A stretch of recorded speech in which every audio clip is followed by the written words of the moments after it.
Nós estamos nesse mês falando sobre ser uma igreja relevante. Essa é a nossa proposta.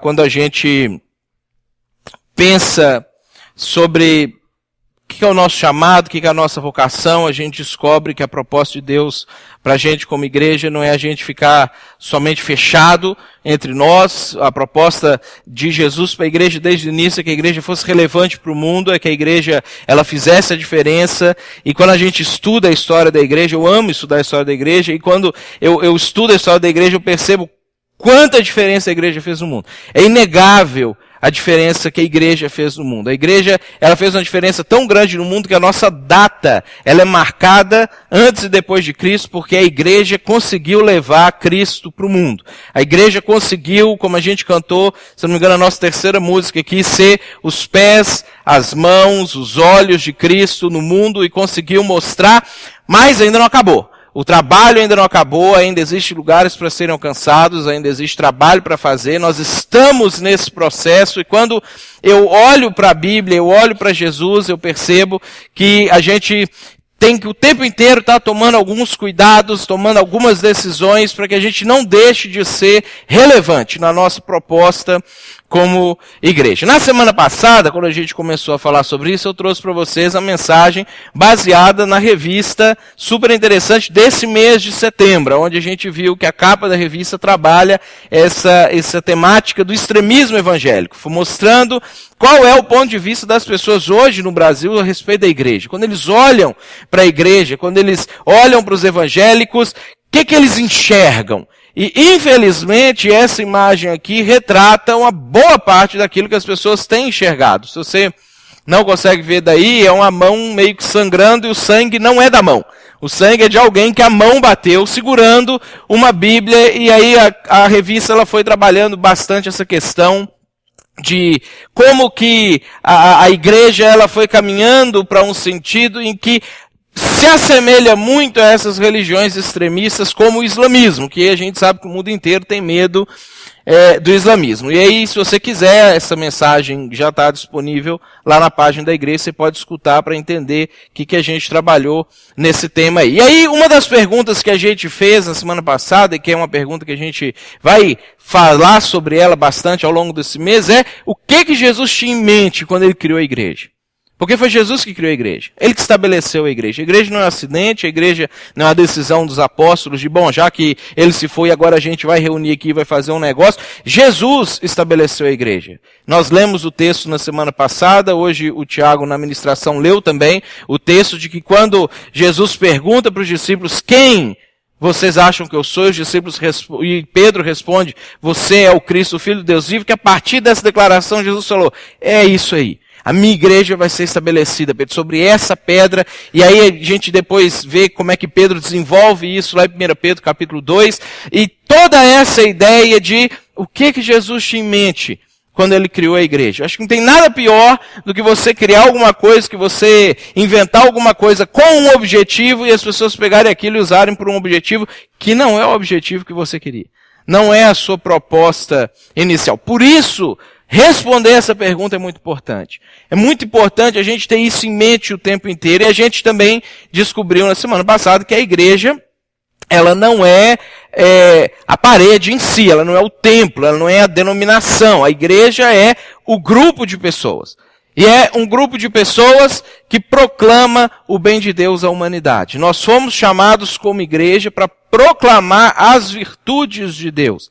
É isso que a gente viu Pedro definindo quando ele desenvolve a ideia de sermos essas pedras aonde Jesus vai edificando a sua igreja, que nós somos chamados para proclamar as virtudes de Deus. Então, era isso que Jesus tinha em mente. Eu quero um grupo de pessoas que proclama o bem de Deus à humanidade, que proclama as virtudes de Deus, que diz para a humanidade quem é Deus e quais são as implicações de entender quem é Deus para a vida prática, para o dia a dia das pessoas. Quando a gente pensa sobre as virtudes de Deus, a gente tem uma lista de virtudes. Eu coloquei algumas dessas virtudes: sabedoria, verdade, amor, justiça, unidade, bondade, fidelidade.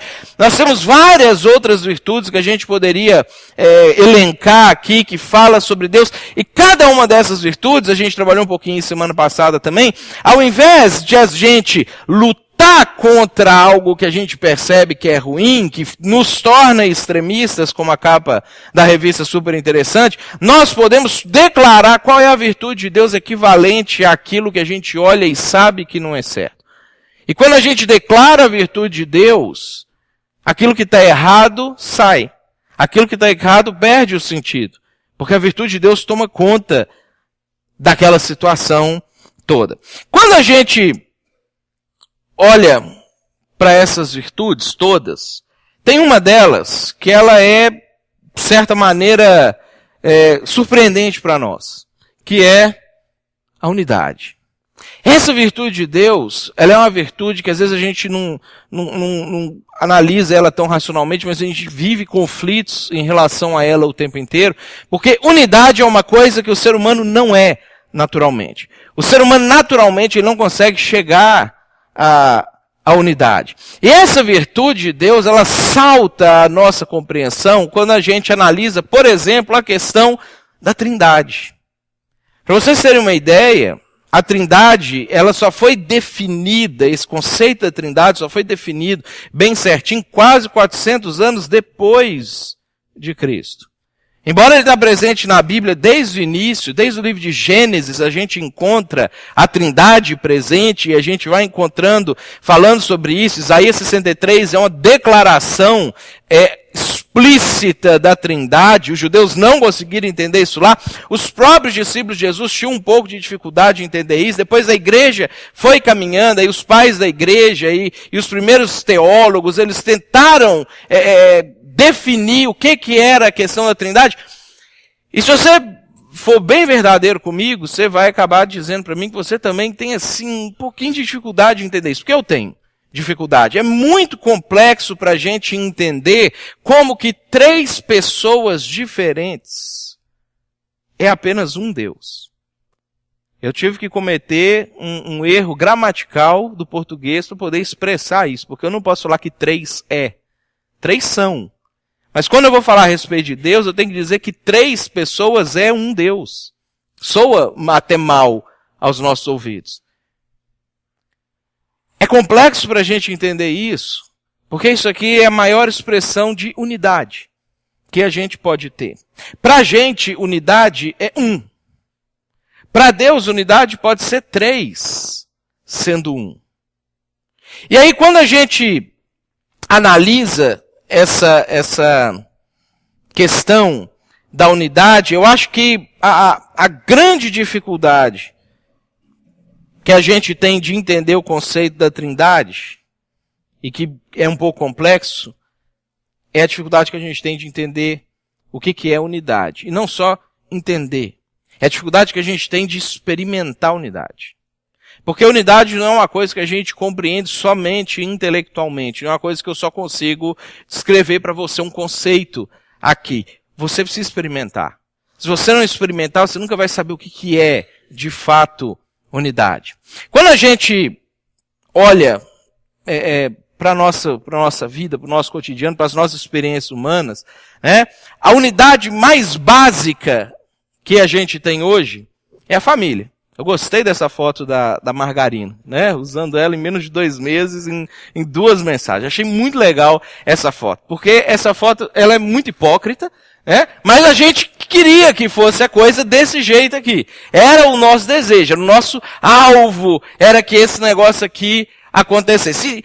A família é a nossa unidade mais básica. Mas, pensa comigo. Como é difícil manter unidade na própria família. Pensa nas suas experiências familiares. Pensa na dificuldade que você tem de manter unidade na sua família. Que é o mais básico. A unidade, ela é difícil de alcançar porque ela afeta um dos nossos principais vícios, que é o egoísmo. Não tem como eu viver em unidade e ser egoísta ao mesmo tempo. E quando a gente vai pensar a respeito de vários problemas que a gente tem, inclusive na família, a gente descobre que o egoísmo acaba sendo, em última instância, a raiz de todas essas coisas. O motivo pelo qual a gente celebra tudo aquilo que Deus fez por nós, essa noite a gente vai celebrar com certeza, a ação mais altruísta da história, de todas as histórias de galáxias, universos e tempos que já existiu e vão existir. É só porque a gente tem um Deus que faz isso que a gente consegue ter um Deus que consegue viver em unidade entre si também. Porque Deus não é egoísta. E quando a gente pensa a respeito de um alvo que a gente tem de querer viver uma vida assim, a gente vai precisar entender que para viver uma vida assim, a gente vai precisar abrir mão do egoísmo. A gente vai precisar e vai ter que decidir conscientemente abrir mão de algumas situações. Quando a gente faz isso, e a gente experimenta a unidade, a gente descobre que vale a pena. A questão é, o que vai me motivar a dar esse primeiro passo de poder descobrir essa situação? Eu trouxe para vocês uma proposta muito interessante que vai trabalhar sobre essa questão do egoísmo, que ela é chamada de teoria dos jogos. E aí dentro da teoria dos jogos a gente tem o dilema do prisioneiro. Isso é uma proposta da área da economia, um sujeito chamado Albert Tucker que trouxe essa ideia. Falei bem feio o inglês, Tucker, professor, né? Que trouxe essa proposta aqui para a gente. Ele trouxe um problema. Eu queria que você pensasse o que você faria nessa situação aqui. Ele disse o seguinte: você tem duas pessoas, a pessoa A e a pessoa B, ou a pessoa verde e a pessoa azul. E de repente essas duas pessoas são presas. Aí a polícia, ela não tem elementos suficientes para poder condenar nenhum dos dois. Eles têm indícios de que eles cometeram um crime, mas eles não têm elementos suficientes para condenação completa que eles podem trazer para as duas pessoas. Aí os policiais separam o sujeito verde e o sujeito azul, coloca cada um numa sala diferente, onde eles não podem se comunicar, eles não podem conversar entre si. E aí chega para cada um deles e faz a seguinte proposta: se um denunciar o outro e o outro ficar em silêncio, não denunciar esse um, então quem denunciar vai ser solto, não vai ficar na cadeia, e quem ficou em silêncio vai pegar 10 anos de prisão. Se os dois se denunciarem simultaneamente, então os dois vão pegar 5 anos de prisão cada um. Agora, se os dois ficarem em silêncio, os dois vão pegar apenas 6 meses de prisão. E aí essa é a proposta do Tucker para a gente. O que você faria numa situação como essa? Aí você imagina a cabeça da pessoa nesse lugar. Ok, se eu ficar em silêncio e o outro ficar em silêncio, 6 meses. Não é tão ruim. Agora, se ele pensar isso e ele ficar em silêncio, eu posso denunciar ele, aí ele fica 10 anos e eu não fico nem 6 meses. Agora, se eu denunciar ele me denunciar também e pensar exatamente o que eu estou pensando, nós dois vamos ficar 5 anos. Aí denunciar ele não vai ter valido a pena também. O que fazer numa situação como essa?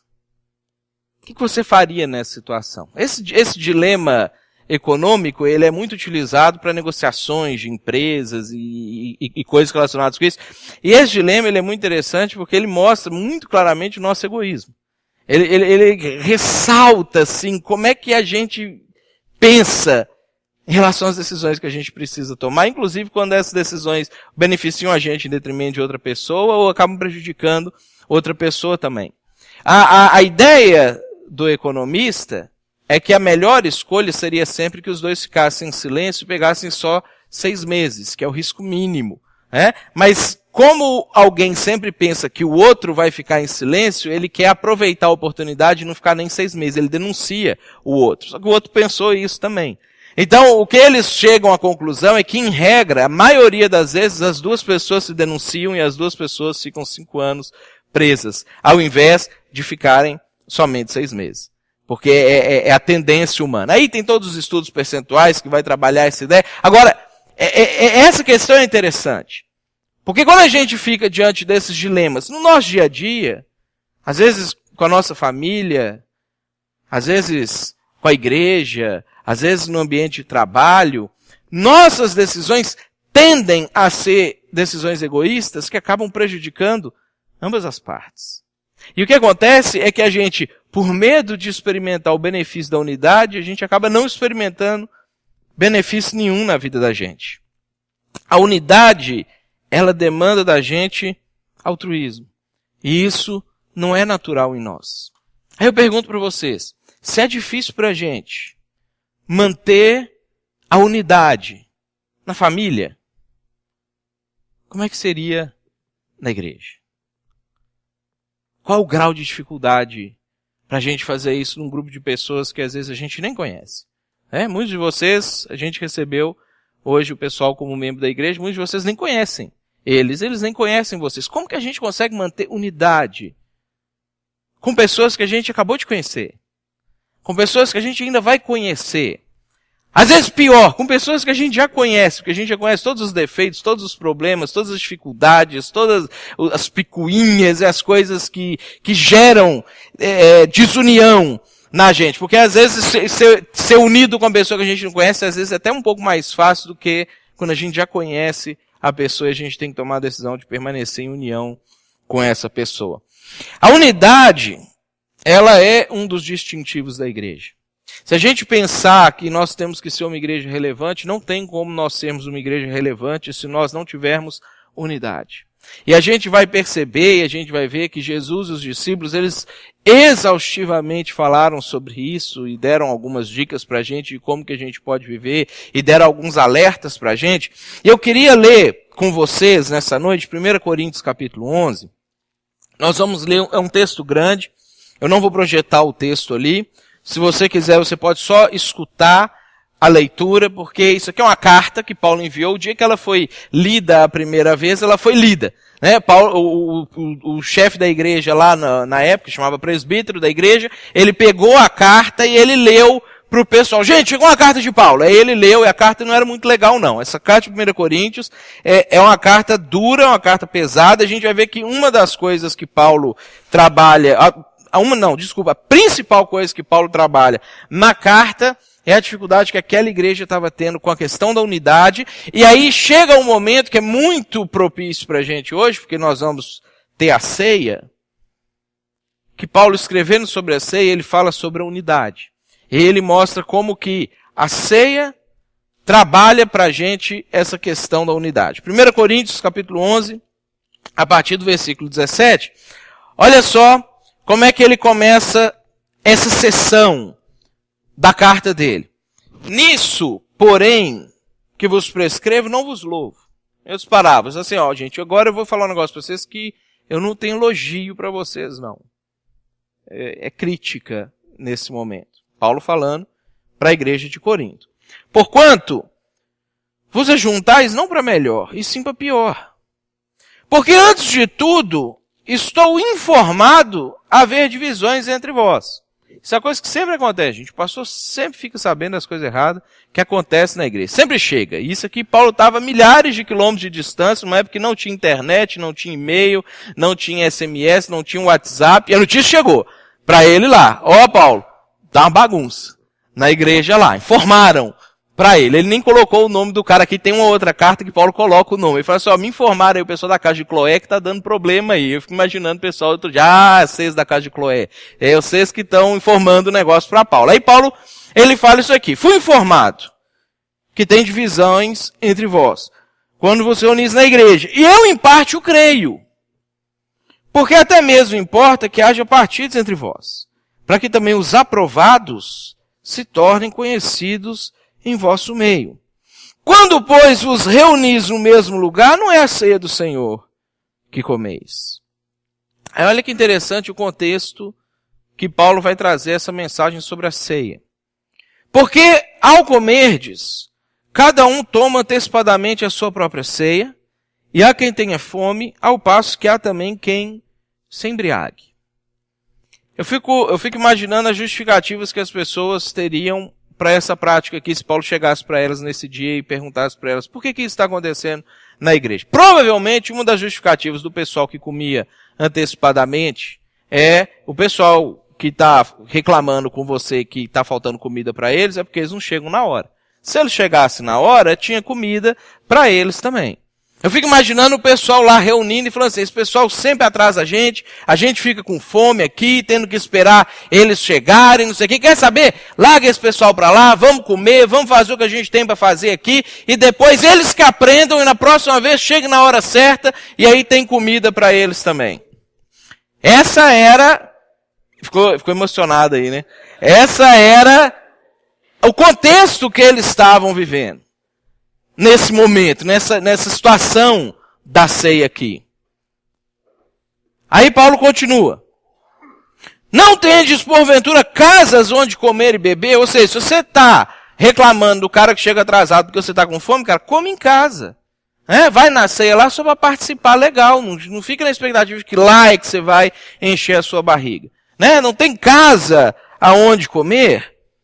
Ou, aí vem a pergunta chave para o negócio aqui. Menosprezais a igreja de Deus, envergonhais os que nada têm. Ele está falando sobre propósito. Ele está falando sobre o objetivo. Por que você se reúne na igreja para comer? Você se reúne na igreja para comer como oportunidade de você ter um rango grátis? Como oportunidade de você ter uma festa legal? Você se reúne na igreja com o propósito de você manter unidade com seus outros irmãos. E aí ele fala que quando a gente faz isso pela motivação errada, nós estamos envergonhando a igreja de Deus. Aí ele fala o seguinte. Que vos direi? Louvar-vos-ei, nisso certamente não vos louvo. Porque, olha o contexto, gente, da passagem que a gente habitualmente lê na ceia. Ele diz assim, eu recebi do Senhor o que eu também vos entreguei. Que o Senhor Jesus, na noite que foi traído, ele tomou o pão e, tendo dado graças, o partiu e disse, isso é o meu corpo que é dado por vós, fazei isso em memória de mim. Por semelhante modo, depois de haver ceado, tomou também o cálice, dizendo, este cálice é a nova aliança no meu sangue. Fazei isso todas as vezes que o beberdes em memória de mim. Aí Paulo faz a pausa, fecha as aspas, porque ele está citando Jesus nessa parte aqui. Aí ele volta para o assunto que ele estava tratando antes, sobre o problema da unidade que estava tendo dentro daquela igreja lá. Ele fala o seguinte para eles, porque todas as vezes que comerdes esse pão e beberdes o cálice, anunciais a morte do Senhor até que ele venha. Ou seja, o propósito de que vocês se reúnem é que vocês estão anunciando a morte do Senhor até que ele venha. É para isso que vocês se reúnem. É para isso que tudo isso que a gente faz acontece. É para isso que a gente encontra aqui todo domingo, 7h30 da noite. É para isso que a gente tem grupos caseiros durante a semana. É para isso que a gente tem estudo bíblico a cada 3 meses. É para isso que a gente tem passadia de vez em quando, tem retiro de vez em quando, tem encontros casuais de vez em quando. É para isso que a gente faz todas as coisas que a gente faz como igreja. Para anunciar a morte do Senhor até que ele venha. Paulo pega um contexto da ceia, traz esse contexto e fala, olha, vocês se reúnem para comer, que hoje a gente está muito econômico. Hoje a nossa ceia é um pedacinho de pão e um copinhozinho de suco. Naquela época era um banquete, né? Era muito mais tentador do que hoje. Hoje às vezes nem dá vontade de comer, né? E ficar embriagado com um copinho de suco pequenininho. Na época era tentador. Aí Paulo fala assim, isso que vocês fazem, que é muito legal, é para vocês anunciarem a morte do Senhor, até que ele vem. Qualquer coisa que a gente faz, como igreja, é para anunciar a morte do Senhor, até que ele vem.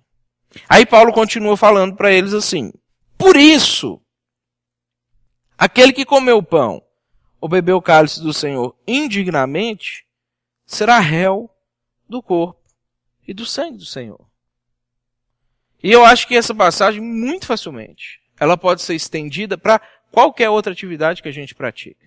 Nós temos um problema de interpretação nessa passagem da Bíblia aqui, que foi causada pela Igreja Católica, e nós evangélicos deixamos ou esquecemos de reformar essa parte também. Porque o católico, ele pegou essa passagem, ela colocou a ceia como sendo uma coisa exclusiva daquele que era católico, batizado, crismado, tinha feito a primeira comunhão e não tinha sido excomungado pela igreja. Ou seja, só essa pessoa podia participar da ceia. Jesus nunca falou isso.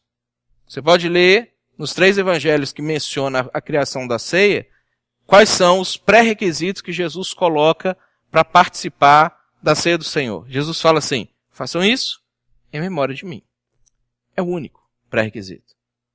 Mas aí a Igreja Católica criou essas coisas e é muito mais fácil para a gente pegar hoje e pensar na ceia como uma ação exclusiva de que somente aqueles que fazem parte do grupo, somente aqueles que não estão em pecados que a gente chama de pecados graves, somente aqueles que estão legaizinhos e dentro dessas outras questões podem participar, do que a gente pegar o que de fato foi trabalhado por Paulo. Porque é muito mais fácil, deixar de cometer pecados graves do que viver em unidade. É muito mais fácil batizar do que viver em unidade. Todo mundo aqui da igreja de Corinto era batizado quando eles recebem essa carta aqui. E eles não estavam conseguindo viver em unidade. E é por isso que Paulo ele chega e fala que aquele que comeu o pão, bebeu o cálice do Senhor indignamente, será réu do corpo e do sangue do Senhor. Indignamente, no contexto do que Paulo está escrevendo aqui, é falta de unidade. São as pessoas que ele vem trabalhando desde o capítulo 1, não é aqui que ele começa tratando desse assunto. Lá no capítulo 1 ele já começa falando, gente, estou sabendo que vocês estão aí dizendo que um é de Paulo, um de Apolo, um é de Pedro, vocês estão brigando, vocês estão dividindo, vocês ficam discutindo teologia aí, em vez de fazer o negócio que tem que fazer, e aí esse negócio dá uma bagunça terrível. E aí ele vem falando sobre irmão que estava processando irmão dentro da igreja, e o tempo inteiro na carta ele está tratando desse assunto. E aí no contexto aqui, ele começa falando, olha, eu fiquei informado que vocês estão divididos aí, eu acredito e eu vou dizer um negócio para vocês, que se vocês participam da ceia dessa maneira, vocês estão fazendo indignamente, porque vocês não fazem em unidade. Por isso que a gente pode pegar isso que Paulo falou e transferir para qualquer ação nossa como igreja. Qualquer coisa que nós fizermos como igreja, que nós não estivermos fazendo motivados pela unidade daqueles que estão aqui para poder declarar a morte do Senhor até que Ele venha, nós estamos fazendo aquilo indignamente. E nós estamos nos tornando réus do sangue e do corpo do Senhor. Qualquer coisa. Então veja, se a gente ficava com medo de participar da ceia com algum probleminha, às vezes com algum pecado, e a gente, não, hoje tem ceia, não vou pecar hoje, ou então vou ficar pedindo perdão um dia antes para poder participar da ceia, Paulo pega essa situação e ele expande para qualquer ato da sua vida. Tudo aquilo que você acha que a ceia é sagrada, Paulo expande e fala, toda a sua vida é sagrada. Todas as suas decisões, todas as suas ações, tudo aquilo que você faz é sagrado. E se você não faz isso em unidade, para poder declarar a morte do Senhor, até que Ele venha, você se torna réu do corpo e do sangue do Senhor. E aí ele fala aqui, ó, versículo 28, examine-se, pois, o homem a si mesmo. Quando ele fala sobre isso, ele está querendo que a gente avalie como que eu estou com meu irmão. Qual é o meu senso de unidade com meu irmão? Como é que eu estou com a igreja? E aí, de novo, igreja não é o prédio. Igreja é o grupo de pessoas. Como é que eu estou com o grupo de pessoas? Examine-se o homem a si mesmo. Daqui a pouco a gente vai ter um tempo para retornar nessa questão aqui, para você poder fazer o seu exame, fazer a sua oração. E aí Paulo diz assim, e assim coma do pão e beba do cálice. Examine-se, descubra, verifique, encontre, elimine, una-se e coma do cálice. Beba do cálice, no caso, e coma do pão. Esse é o propósito daquilo que Paulo está fazendo aqui. E aí, de novo, a gente pode aplicar isso para qualquer outra situação. Examine-se o homem a si mesmo e cante no período de louvor da igreja. Examine-se o homem a si mesmo e participe no momento de pregação da palavra na igreja. Examine-se o homem a si mesmo e vá para o grupo caseiro para poder ter comunhão com outras pessoas. Examine-se o homem a si mesmo e vá jogar uma bola no retiro e comemorar o gol lá no retiro. Essa é a ideia do que Paulo está falando aqui. Coisas solenes que a gente tem como solenes e coisas bacanas que a gente tem como uma janta, que era uma festa nessa época, não tinha toda essa carga de solenidade que a gente traz para esse momento hoje. Paulo fala, é também solene, porque você precisa fazer isso em unidade. Aí você se examina, e aí você faz. Aí ele continua dizendo aqui, pois quem come e bebe, sem discernir o corpo, come e bebe juízo para si. Discernir o corpo é justamente entender o que é o corpo, que é a igreja e corpo são sinônimos na Bíblia. Qual é a minha participação nisso? Como é que eu estou dentro do corpo? Como é que eu estou com as pessoas que participam desse corpo? Quem come e bebe sem entender isso, sem discernir o corpo, sem entender o significado disso, está comendo e bebendo condenação para si mesmo. Eis a razão, porque há entre vós muitos fracos e doentes e não poucos que dormem. Porque se nos julgássemos a nós mesmos, não seríamos julgados. Mas quando julgados, somos disciplinados pelo Senhor para não sermos condenados com o mundo. Aí olha como é que Paulo conclui essa sessão aqui. Assim, pois, irmãos meus, quando vos reunis para comer, esperai uns pelos outros. O tempo inteiro ele está falando de unidade. O tempo inteiro ele está tratando daquele problema que comer antecipadamente a ceia, não esperar o outro para comer, em si é o símbolo de uma coisa muito maior que está acontecendo dentro da pessoa, no coração da pessoa, que é a falta de união. Nós temos coisas na nossa vida, nas nossas vidas que às vezes parecem tão banais que a gente olha e fala assim, será que isso aí é importante? Que a gente descarta completamente, mas que aquilo que a gente faz simboliza o que está acontecendo dentro da gente. Às vezes chegar antecipado e falar, eu estou com fome, eu vou comer mais cedo, que eu preciso ir embora mais cedo, não vou poder esperar o outro irmão, era símbolo de que eu não ligo para ele. Que não me importa, o problema é dele se ele não chegou na hora certa. Falta de unidade. Que é o que Paulo está trabalhando aqui. Toda a narrativa de Paulo sobre a ceia é baseada na unidade. Preservar a unidade não é fácil. E tem uma passagem que Paulo ele escreve falando sobre isso, lá em Efésios capítulo 4, versículo 1 e versículo 3, ele fala assim, rogo-vos, pois eu, que andeis de modo digno da vocação a que foste chamados. E aí ele diz assim, esforçando-vos diligentemente por preservar a unidade. Há muitos conflitos de interesse que acabam fazendo com que a gente perca a unidade.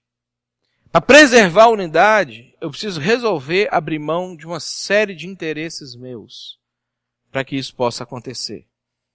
Existem interesses pessoais, o egoísmo, existem vaidades que às vezes me impedem de me relacionar bem com as outras pessoas, orgulho, falta de paciência, e tudo isso a gente poderia colocar no pacote da falta de amor. Por isso que Paulo fala, esforce, porque não é uma coisa que você vai fazer naturalmente, não vai fluir da sua vida, porque a gente não é assim. Nós não somos pessoas, o ser humano, ele não é um ser que se une naturalmente. As nossas uniões, quando elas são feitas fora dos padrões bíblicos, inclusive são para preservar interesses egoístas. É por isso que a gente vê todo tipo de união se perdendo, desde casamento, sociedades, até mesmo situações, às vezes, onde pais e filhos, que é a coisa mais forte que a gente tem, porque é instintiva. Às vezes a gente vê pais tratando filhos mal, às vezes a gente vê filhos tratando mal seus pais e não conseguindo manter a unidade com eles. Por isso que Paulo diz, esforce para preservar a unidade. E aí, ele dá a dica para a gente de como é que a gente faz para poder dar os primeiros passos para a unidade lá no versículo 4. Ele diz assim: fostes chamados em uma só esperança da vossa vocação.